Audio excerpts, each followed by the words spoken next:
চলার পথে প্রত্যেক জীবই তার জীবনের চলার মান অনুযায়ী, জীবনের চলার চাহিদা অনুযায়ী এক স্থান থেকে অন্য স্থান পরিবর্তন করছে উদ্ভিদ ছাড়া। তাদের যে জীবনের যে চলার রীতি বা জীবনের চলার যে ভিত্তি, তার সম্পূর্ণ প্রাসঙ্গিক ব্যাখ্যা দিতে গিয়েই কোথাও না কোথাও গিয়ে শিবতোষ মুখোপাধ্যায় এই রচনাটির নাম রেখেছেন কার দৌড় কদ্দূর।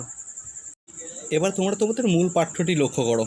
দেখো, পাঠ্যে বলছে, ইঁদুরের দৌড় তার গর্তের পানে, নদীর দৌড় সাগরে, খবরের দৌড় কানের দিকে, আঘ্রাণের দৌড় নাকের দিকে।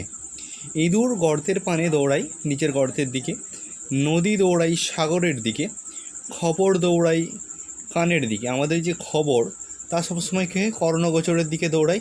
আঘ্রাণের দৌড় কোথায় হয়? নাকের দিকে হয়।